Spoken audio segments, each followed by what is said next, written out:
کوئی بھی عمل کیا جائے اس میں اخلاص نہ ہو تو وہ وقت کا ضیاع ہے، فضول چیز ہے، جس کا کوئی فائدہ نہیں ہے۔ روزہ اور نماز اخلاص کے بغیر ان کا کوئی ثواب نہیں ہے، صدقہ اخلاص کے بغیر بے قیمت ہے، اس کی کوئی ویلیو اور حیثیت نہیں ہے۔ اخلاص ایسی چیز ہے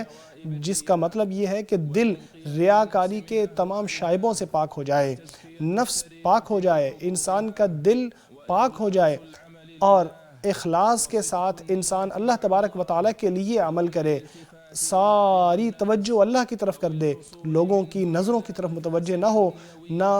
دنیا کے فوائد حاصل کرنے کی طرف انسان کا رخ ہو، بلکہ انسان کا مقصد یہ ہو کہ اللہ خوش ہو جائے، انسان کی توجہ یہ ہو کہ اللہ تبارک و تعالیٰ اس سے راضی ہو جائے۔ اخلاص یہ ہے کہ صرف اور صرف اللہ کی طرف توجہ کی جائے، عمل کیا جائے، نیکی کی جائے صرف اس مقصد سے کہ اللہ کا قرب حاصل ہو جائے، اللہ سے جو ثواب ہے وہ مل جائے، اللہ تبارک و تعالیٰ سے جو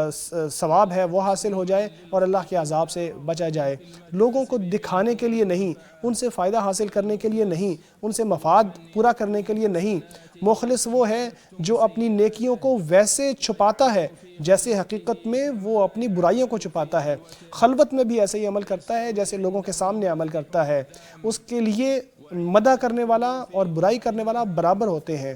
وہ عبادت کرتا ہے دن میں بھی بالکل ویسے ہی جیسے وہ رات کے وقت اکیلے میں عبادت کرتا ہے، اس کی پوشیدہ باتیں اور ظاہری باتیں ایک جیسی ہوتی ہیں کیونکہ وہ صرف اللہ کی عبادت کرتا ہے، وہ اپنے عمل کا مقصد صرف اللہ تبارک و تعالیٰ کی خوشنودی رکھتا ہے۔ اے مسلمانوں، اس بات کو یاد رکھو کہ اخلاص یہ ہے کہ عقیدے میں بھی اخلاص ہو، عمل میں بھی اخلاص ہو، انسان کا باطن شرک کے ہر طرح کے شائبوں سے پاک ہو جائے، انسان تمام برائیوں سے پاک ہو جائے۔ اللہ کا فرمان ہے کہہ دیجئے کہ میرا ذبح کرنا، میری نماز پڑھنا، میرا جینا اور مرنا سب اللہ تبارک و تعالیٰ کے لیے ہیں، اس معاملے میں اس کا کوئی شریک نہیں ہے، مجھے اسی کا حکم دیا گیا ہے۔ اسی طرح فرمایا اللہ کی عبادت کرو، دین کو اس کے لیے خالص کر کے، یاد رکھو کہ دین خالص اللہ ہی کے لیے ہے۔ تو عمل کی قیمت اللہ کے نزدیک اس اخلاص کے مطابق ہے جو اس کو کرتے وقت اپنایا جاتا ہے۔ جو ریاکاری کرتا ہے عمل کے وقت تاکہ لوگ اس کی تعظیم کریں، لوگ اس کی عزت کریں، لوگ اس کو بھلا کہیں، تو قیامت کے دن اللہ تبارک و تعالیٰ اس کی رسوائی سب کو سنائے گا اور سارے لوگوں کے سامنے اس کی رسوائی کو واضح کرے گا۔ ابن عباس رضی اللہ تعالیٰ عنہما سے روایت ہے کہ نبی اکرم صلی اللہ علیہ وسلم نے فرمایا جو شہرت طلب ہوتا ہے اس کو اللہ تبارک و تعالیٰ قیامت کے دن رسوا کرتا ہے، اور جو دکھاوا کرتا ہے اللہ اس کی رسوائی سب کو قیامت کے دن دکھائے گا۔ اللہ کے بندو، اخلاص یہ ہے، اخلاص اعمال کی قبولیت کی بنیادی شرط ہے،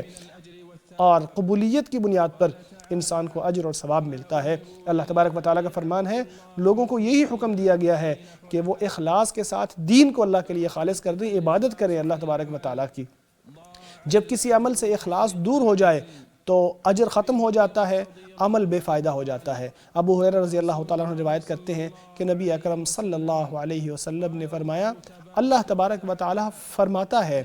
میں سب شریکوں سے بے نیاز ہوں، جو کوئی ایسا عمل کرتا ہے جس میں وہ میرے ساتھ کسی اور کو بھی شریک کر دیتا ہے تو میں اس کو اور اس کے شریک کو چھوڑ دیتا ہوں۔ اسے امام مسلم نے روایت کیا ہے۔ اللہ تبارک و تعالیٰ کسی ایسے عمل کو قبول نہیں کرتا سوائے اس عمل کے کہ جو خالص ہو، صرف اسی عمل کو قبول کرتا ہے جو اخلاص کے ساتھ کیا گیا ہو، جو شریعت کے مطابق ہو، نبی اکرم صلی اللہ علیہ وسلم کی سنت کے مطابق ہو۔